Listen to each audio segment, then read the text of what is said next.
Ciao, ni hao, yasu, bonjour, guten tag. My name is Lydia, and I'm your host of the Global Travel Junkie podcast, where we'll discover new luxury destinations and experiences together.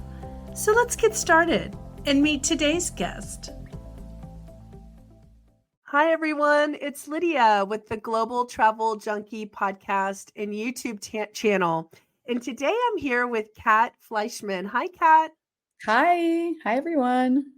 Yes. And Kat, tell us where you are in the world today. So I'm in Padova, Italy, which is 25 minutes away from Venice. It's a cute little town, and it's just really, really quiet and nice and really close to all of the beautiful cities in Italy. And what you told me before we hit record was you're living La Dolce Vita, aren't you? Yes, yes, I am with my Which is, son which, and my baby daddy.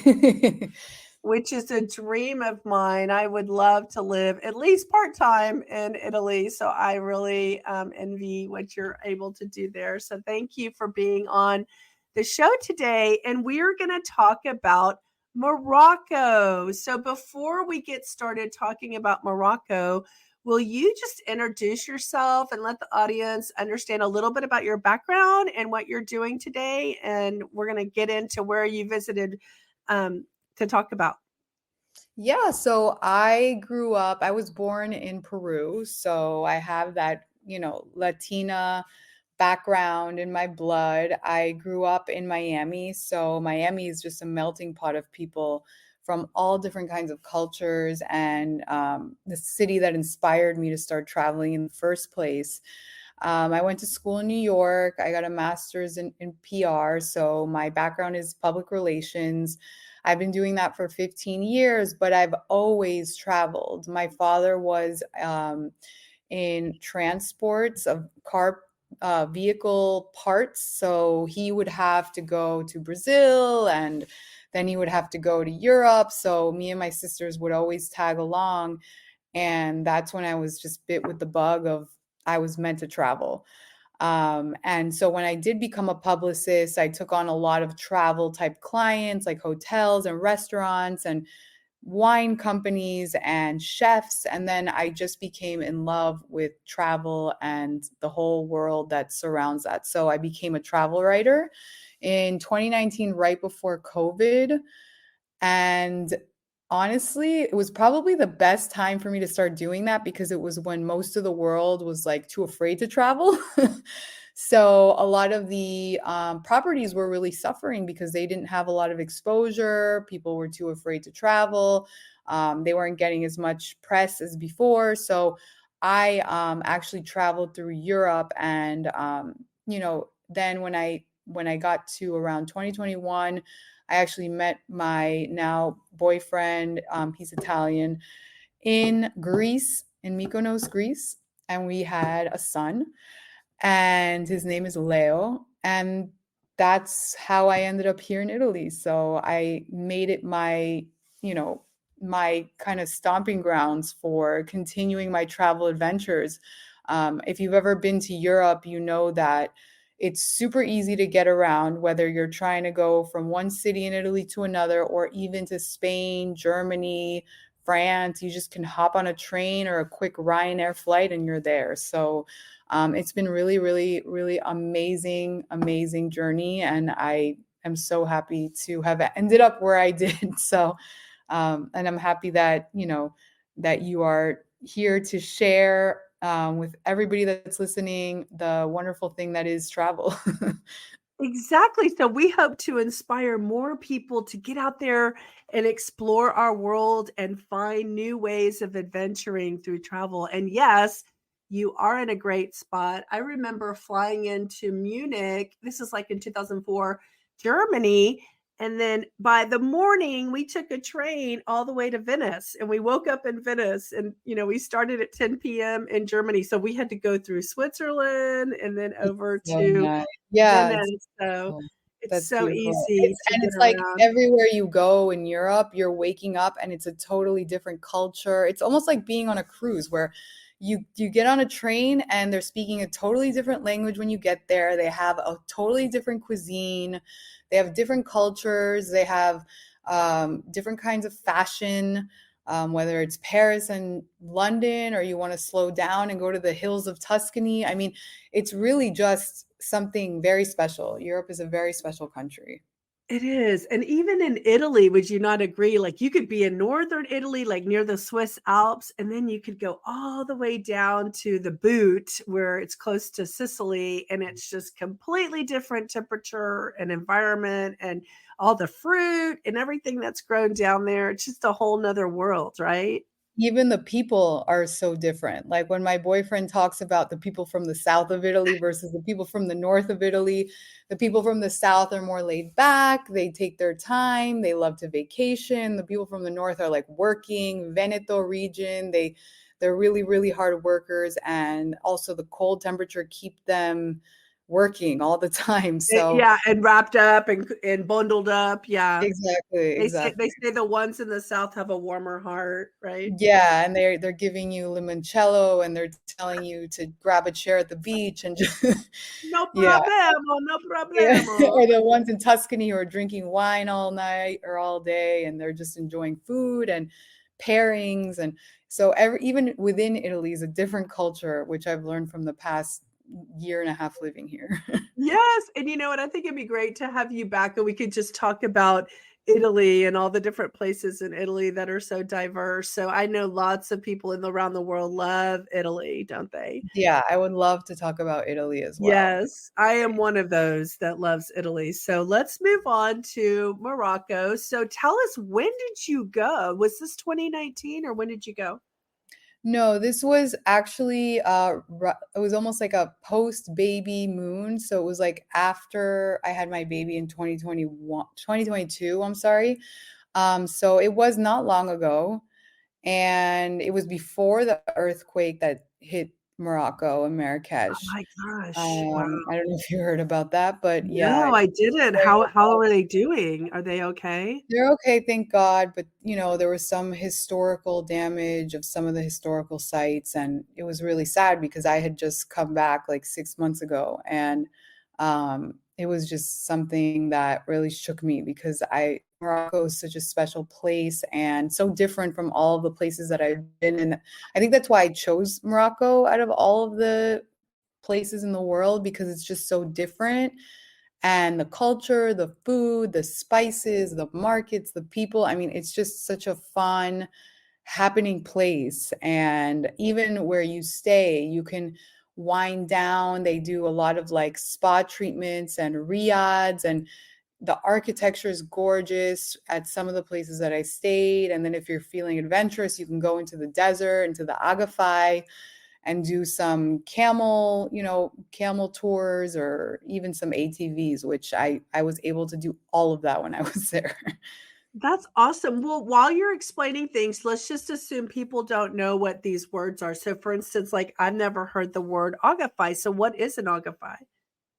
Agafay is a section of Morocco that's just complete desert. Okay. So a lot of the tourists that want to visit don't necessarily just want to do, the center of Marrakesh. So they built these glamping sites in the desert that host people, and you're literally sleeping in a glorified tent, I would call it, with all the perks. And there's a restaurant that they just built from the ground up, and it's high end, but you're staring into the desert, which is completely gorgeous because you're one with nature, but you're also comfortable. So that's why the glamping experience in a place like this, where it's like red sand, it's camels everywhere, you're really taking in the culture, you're eating, these platters of like their local cuisine and spreads everywhere. And I mean, it's just something very special I did that the first night that I got there. So it was definitely, I'll remember it forever. That sounds wonderful. And you're definitely making me, and I'm sure the rest of the audience, curious to go learn more about glamping. in the desert. I mean, can you describe like a little bit about what that's like? Do you hear the wind howling? Are you in tents? Is the wind shaking the tent? Like, give us a experience of what was kind of awing. Like, did the sand blow in your face? Did you have to wear cover ups? I mean, what was it like? So I stayed in a really nice like tent that was pretty much like almost a hotel tent, if Like you a want to call it. building? Like, yeah, like there was air conditioning, there was a bathroom, there was a Wow. shower. So it was like having all of that, but in a comfortable situation. Um, the only time I ever felt like the wind and the dust and that I had to put like something to cover my face was when I went on the ATV. So when you go on an ATV or on a camel and you're literally like in the middle of the desert, that's when the wind is really blowing and you're going at high speed on the ATV. So I actually have video footage. I don't know if you can post it later, but I could send you my video footage of the actual ATV. I took a video from the ATV. So that was really intense because I've been to Burning Man and it almost reminded me of Burning Man because it was just in the middle of the desert, nothing between you and the sand, and even the camel ride, you're just kind of in the middle of it. So I would say I felt it more when I was like out doing the activities than in the tent. Were these guided? Like, if you're on a camel, is there a guide or a Oh person yeah. with you? Yeah, Okay. absolutely. I'd be a little bit scared to do it on my own because camels, I'm a horseback rider, but camels, where do you sit? Where, how do you get on one? Like they're super tall. They're way taller than horses. Yeah, So you don't wanna fall off one, right? yeah, no. But they're actually beautiful animals because the way you get on them is actually they kind of like bow down, like with their Uh-huh. hind legs and then their front legs. And so they're actually sitting down when you get on them, and then they all of a sudden their hind legs go up and their front legs go up, and you're all the way like 10 feet in the air, and it's like, whoa. But it's cool. They're very friendly animals. That's awesome. Okay, so you said you did that one night where you went to the tents and the glamping. What how do they get you out there? Like, do cars take you out to the sand, or is that are there like Yes. normal It was roads? actually really fun because it was like a four-wheel drive type of situation because it is sand and you don't know what the weather conditions are going to be like. Like, what if it rains or there's wind? So it's a four-wheel drive vehicle that brings you out there. And it's obviously guided with an expert that knows how to drive a four-wheeler, that knows how to drive in the desert. So yeah, it's Uh-huh. very So you're safe. you're very safe, yes. It's not like Yeah. you're just going with some random guy in a pickup truck. Like, it's not like that.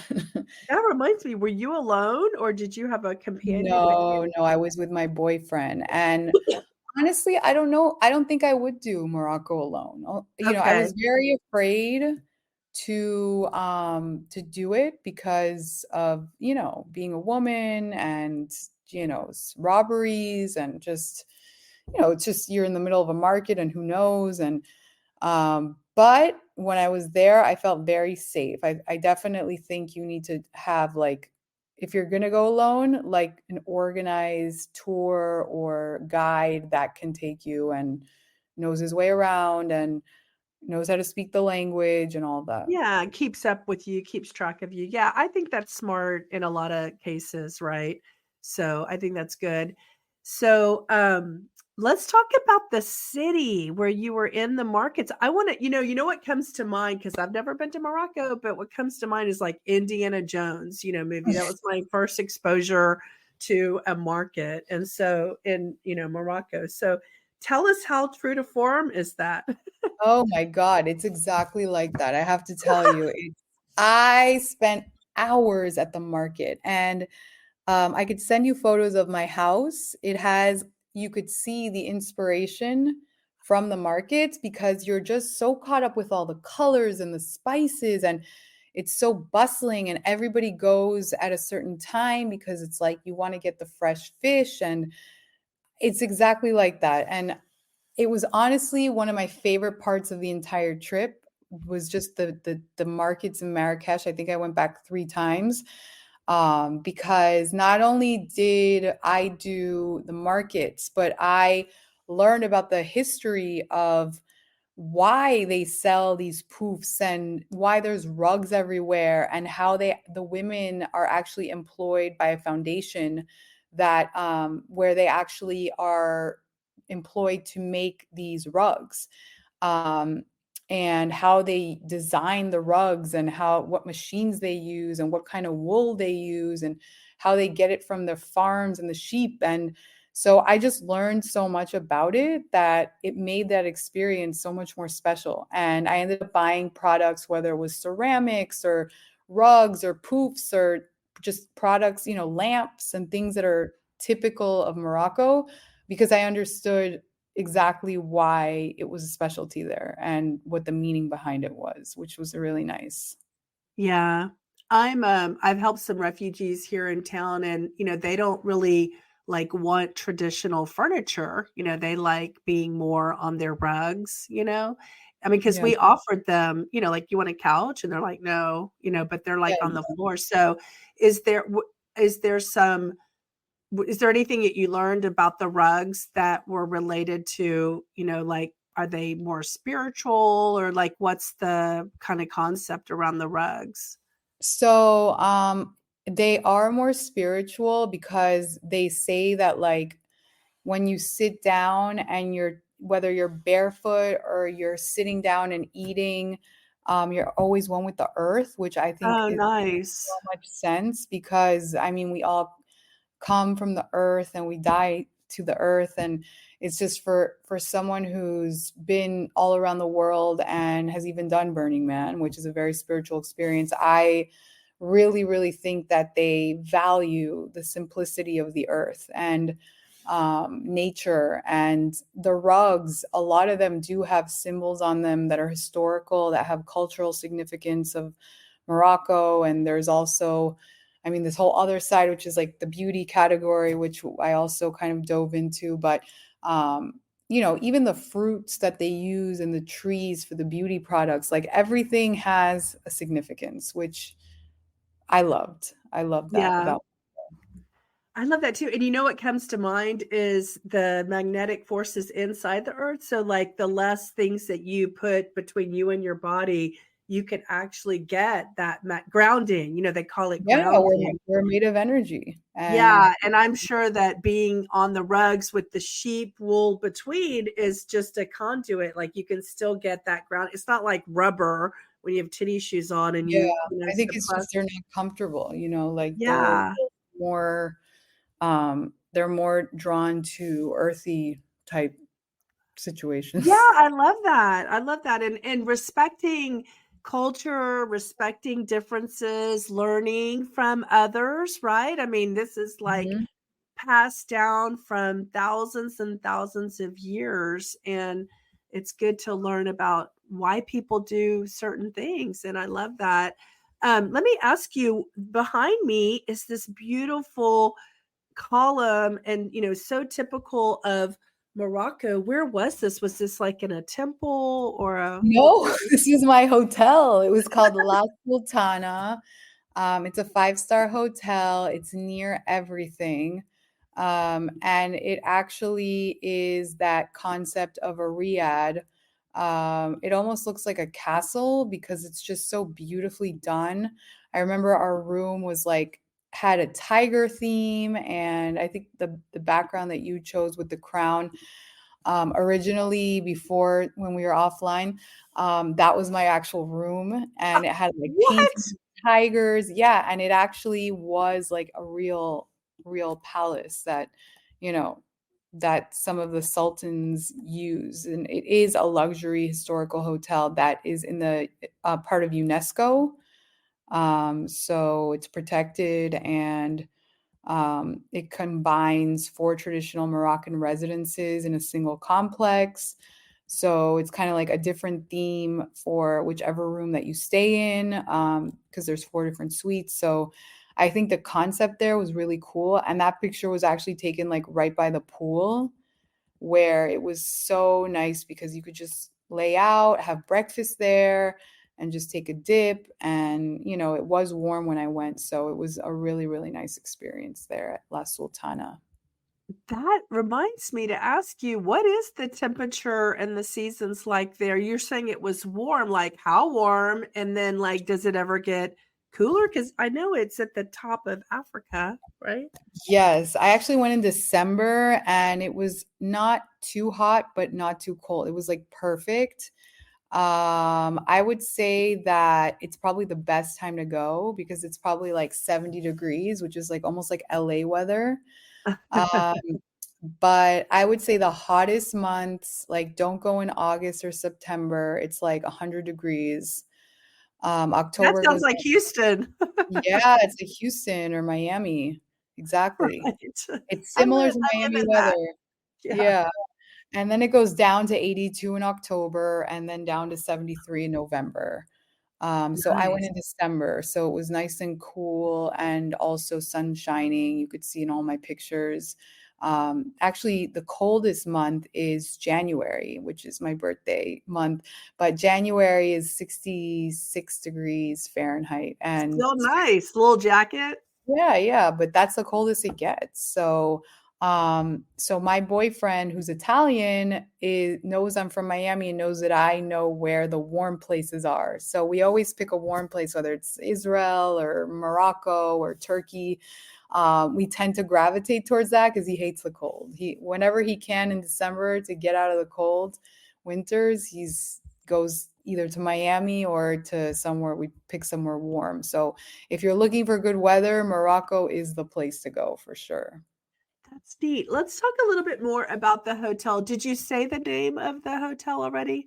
La Sultana, yes. Okay, so it's you said it was a five-star hotel, right? Yes, it is. It's a Can five-star hotel. can you give us more of a, experience, like, was there something unique that they did, like, that surprised you? I don't know, did they come in your room and put, cookies or I mean, like, is there anything kind of unique that they did that made them special for maybe they gave you some olives, like, I don't know.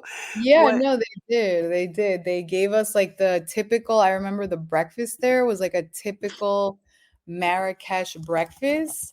Instead of having like bacon and eggs, it was like literally like exactly what they eat, which, they have like the different spreads. They have like the fig and olive spread and the olives and like the different kinds of marmalade and Yeah, just do they eat they dates there in they Morocco? eat Are dates dates there. Yes, popular? Yeah. they do eat dates and they do a lot of the spreads and a lot of um, the bread is even different. It's not just like regular bread. It's almost like a flattened bread, Is it like a naan bread? naan bread. Yeah, it's like Yeah. that. Would you say that their diet is similar to like a Greek type I would diet? say Israel. I would say Israel and Okay. Greek, very similar. I've been to both extensively. It's definitely reminds me of like a Mediterranean type Uh-huh. cuisine, Yeah. like a The lot of colors remind me of India, like when you yes, had the yes. picture of all the spices and the cumin and the turmeric and Yes, because they are very health conscious there. Whether it's what you put on your skin with the beauty products or what you put in your body, they're super, super health conscious there. And that's another thing I realized when I was there, which I thought was awesome. Like Moroccan oil, like why is it so famous? It's because what they use in their products are from Morocco, and Morocco has amazing anti-aging and nutritional products, and it just the farms and the vegetation around there is just awesome. is there, a particular, like, nut or fruit or whatever that's part of Moroccan oil? Like, you know how you see argan oil a lot? Like, is that a pa I see a lot of times Moroccan and argan together. Yeah, Do you argan nut is it's called Argania spinosa or Marrakesh oil, and it's the Uh-huh. highest quality argan nut from Morocco, Yeah. and that's why it's so famous, and it works so well for anti-aging. Yeah, I use a product that is more Asian, but they use squalene oil, which comes from olive oils. And so I put, like an olive oil moisturizer base on, and I have for 20 years. And I really feel like it is the best I've ever found. Just olives, using olive oil, something natural is so much better than a lot of manufacturers make makeup out of like animal rendering plants, like just Yeah, squeeze out a raccoon's oil and use it in a cosmetic. It's like, I don't want to put that on my face. exactly, exactly. So it's just something that, I think that different parts of the world have different like important Yeah, properties. natural, Yeah. right? Just using natural ingredients. So tell us a little about you did do a spa day, right? Didn't you go experience the Yes. spa? Tell us a little bit about the spa. Like, what was it like? Did you go into a sauna, with everyone else? Like, tell us a little bit about the spa day. So I had a private hammam experience. Okay, I know what that is, yeah. Yeah, So, so but describe what a hammam is to other people who may not know what that is, because that's unique. yeah, yeah, so a hammam experience is when you are able to, it's almost like a big room, like a big chamber, like that has an array of like steam, scrub, massage. There's pools, warm pools that you can try out. It's very Almost popular like in a Turkey. Turkish bath, right? It's Kind like of a thing? Turkish bath, but Yeah. I actually, was had a private one. So, I was able to just enjoy with, my boyfriend as a couple, Yeah. and, they use some special products, some special oils, to actually, like, work better on the skin. I remember them exfoliating my entire body, and my skin was super smooth after. I did a steam bath for 10 minutes. And I think that that's better for like your skin pores to open up. And the exfoliation was just literally like they were just like, take off all your clothes. Like it was just like kind of like a normal thing for them to just Yeah, I mean, clothes get in the way, exfoliate you. so they need Yeah, the clothes off, absolutely. Americans are so not used to that, but other cultures, yeah. like, they're like, They're "Why would like, yeah, you, your like, body wear a is, bathing suit? You need to yeah, get that so butt scrubbed." exactly. And then there was a jacuzzi, and they put some olive paste on you. And then they did like a hot stone massage. So I was definitely, In by heaven. the end, I was rejuvenated, recovered, and just I would do it all over again if I had to Oh, choose. how long did you get to stay there? In Morocco, Yeah. a week. Oh, nice, I was nice. able to do a lot.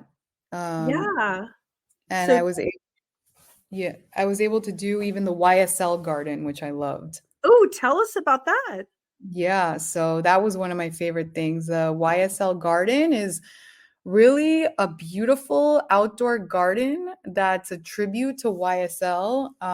Wait, tell everybody what YSL is. Yves Saint Laurent. It's a brand. So Yeah, it's a it's a fashion very brand. high-end brand, and, Yves Saint Laurent, the person behind it was obsessed with Morocco. And not only Morocco, but just the vegetation, the gardens, because Morocco is known for their beautiful gardens. So he pretty much created his own garden, which is the pictures that I sent you about the blue door and the cactus, and it's just a beautiful experience. And there's a logo in the front when you go in, and you get to see all the different like ways that he designed the gardens, and even how he chose the significance of the blue door and what blue means in the culture. And it was just a very profound experience. And I would never have thought that a designer of a fashion brand would be so into Morocco and have a whole garden dedicated to just the beauty of Morocco. I bet it was his muse, Morocco, like Was helping his him with inspiration. So was this like his compound? Did he have like a second home or something in Morocco and then did he created the gardens? Yes, I think it was like where he lived before he got sick and died. And I don't know if his or his boyfriend's ashes are actually there. I believe his ashes are there. Um, Okay, he wanted to be buried in his gardens. yeah, and exactly. There's a museum that shows like the timeline of his life and his YSL collection. And there's actually prints of the actual dresses that are in line with the gardens that you see in the YSL garden. So you know for a fact that he took a lot of his inspiration from Morocco and the That's flowers and awesome. the vegetation and um, the inspiration of the colors and everything, yellow and blue. I mean, there's so many things that he just took from Morocco. Morocco is so unique that I think a lot of people get inspired and infused and invigorated, after being there. I mean, it sounds like you did when you were just Yes, describing after your treatment. So, yes. you said you did a lot of things. So we've talked about desert, we talked about the markets, we talked about the hotel. Anything else about the hotel before we move on to anything else? Or is there anything I'm missing about the hotel? Like, did it have any kind of like nightlife or music or like what would y'all hang out there at night, after dark? Or did you go eat outside in restaurants at night? Like what was your experience like? I think it's very like chill and calm. So there wasn't much of a nightlife scene at the hotel. We would just have dinner. Um, and just our Get days were so rest. packed. Yeah, our days were so packed that it was kind of like we just wanted to chill at the hotel and like Yeah. enjoy. And even the hotel, one of the best things about the hotel itself was that you would go underground and it was like its own spa and hammam, and it has like the whirlpools, so you can just like completely relax and read a book and be in the hot tub and um, just hang out. Really, it Just a was haven, like a yeah, place for respite, right? exactly, Yeah, exactly. that's great. Well, sounds like we've just covered a lot of things. Are there anything is there anything tip related, like where did you fly into and how did you get, what do you recommend anything? Like, do you recommend for people who are now inspired and want to go, Yeah. do you recommend like find a tour, get your stuff pre-lined up, like who's picking you up at the airport? Or would you not recommend renting a car? Like, what are some of the things you would tell people after being there? I would definitely say to contact the Moroccan Tourism Board because they can organize a phenomenal trip for you. They did everything from start to finish. They picked me up from the airport, they drove me to the desert, they sent me back to the city, they booked all the riads to give me like a wholesome experience. They took care of the dining options. So I do recommend a tour that will organize everything for you because it's a big place. There's a lot to do, and you don't speak the language most likely. So a tour is definitely recommended. And if you go on the Moroccan Tourism Board website, there's tons of information on there on how to organize, what to do, how many days, everything like that. And I would definitely recommend um, arriving into Casablanca Muhammad V CMN Airport. And then the transfer to Marrakesh is 2 hours. So Is that a it's plane ride 2 hours or like something else 2 hours? no, like from the airport that we Like got. in a bus or something? How did you No, transfer? like with the tour, like with the tourism board, like they organized like the car to pick us up and Okay, everything. so it was a regular car and they Yeah. picked you up and you had to go for 2 hours in the car. Yes. Okay. Yes. Do they have like train systems like Europe does, or is it more individual travel? That's why I recommend the tour guide, because it's not like just you hop on a train like in Italy or Spain. You have to really have like a guide or a driver or something, or rent a Okay. car.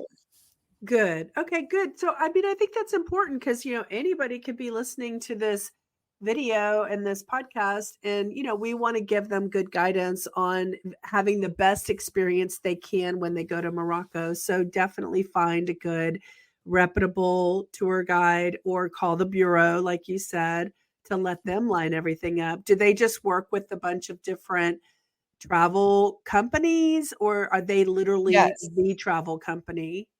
I mean, they work with all of, like, let's say you want, like, you tell them what you want, like you want to do glamping. So they work with the glamping companies or the ATV companies, or you want to do the market. So they work with the driver that will bring you to the market, or you want to stay in a riad or an old palace. They'll put together some options for you. So yeah, it's definitely something that they are the people that know the people that can just plan the whole thing for you. They run I love Morocco. that. So Yeah, and if you want, you can provide me just a direct website link that you worked with, and we'll put that in your description of your video perfect. I'll along with your own website as well. So, is there anything else about, like, we talked about the food? Do they eat mostly vegetarian diet, or did you see much meat in their culture? I did. There was a lot of like tagine. Wait, what I is don't that? it's a cooking style. Oh, It's like chicken and lemon and spices, and it's super, super healthy. They put everything in, they put the meat and like the vegetables in a bowl. It's a very famous method that they use. And it's a clay bowl with a lid, and then they cook the food inside of it. And it's filled with like juicy vegetables, spices, cilantro, cumin, and it could be made with lamb, chicken, or beef, or even just vegetables if you want. So it's basically like a slow roast. Like think about if you have like a crock pot, yum. but it's delicious. I became obsessed with it. Then everybody there drinks tea. Tea is very healthy for you. So they brew gunpowder tea and spearmint leaves and 2 sugar cubes. That's how I would have it when I was there. And they have everything from green tea to black tea, depending on your mood. And then they have kefta, which is another typical Moroccan dish. It can be beef or lamb, onions and lemon juice and cilantro, and it's boiled in the oven and served on skewers. So they eat a lot You're of meat. making me so hungry. I know, and it's so good. And then they even have their own version of the crepe, and I don't know how to pronounce it, but it's Msemen. And they have it for breakfast, and it's drizzled with honey and jam, and you have it with like a Moroccan mint tea. It's so good. I may have to find a Moroccan restaurant in my city. Yeah, I I live know. I live It's in, like, all the one healthy of too, like I chickpea know. I love that. stews. All the whole foods that they use, and I Yeah. bet there's even, like, science. You're talking about lemons, and I'm thinking there's probably digestive science Oh, around yeah, why they add the lemon to the exactly. meat in order for your body to help it digest with the acid from the lemon, you know? Absolutely. They Yeah. will teach you all about that. You will educate yourself on the food and health and wellness, which is a big part of, I mean, my passion is just to know as much as I can about healthy alternatives for my body and things like that. So, Yes, yes, I love that. You and I sound like we have a lot in common. I can't wait to have I hope you'll first of all, I hope you enjoyed it being on the show today, and I hope you'll come back and we'll talk about more wonderful places that you've been to that you can help inspire the rest of the world to get out there and explore more of this amazing planet. absolutely. I would love to come back. And it was such a pleasure to be on the show. And thank you for having me. Yeah. Is there anything that maybe I didn't ask you or that you think we need to slip in before we wrap up the episode and tell everybody? I mean, is there anything about Morocco we didn't talk about? I mean, I I don't know. think we We covered talked it about a all, lot. really. I think we did. I'm looking at the itinerary now, and we pretty much covered it all. Yes, that's exciting. So I really feel like you've inspired us to want to go visit Morocco. And my sister and I were talking before, she's on her way to Florida right now from Colorado, and we were talking on the phone about this that I was going to, talk to you, and we were talking about, Morocco and how unique of a place it is, and it's just a bucket list place for a lot of people. So thank you so much for taking the Thanks. time to, inspire us to want to get out there and go visit. Absolutely. Thank you for having me. Yeah, so we will see you soon. I'm going to schedule my next episode with you soon. Absolutely. Can't wait. All right, thanks, Kat. We'll talk to you Thanks. later. Hang in there. I'm just going to turn off the recording. Thank you. We hope you enjoyed the show today. And if you'd like to be a guest on the Global Travel Junkie podcast and YouTube channel, reach out to us at our Contact Us form at globaltraveljunkie.com. We hope to see you out traveling. Adios. Ciao. Au revoir.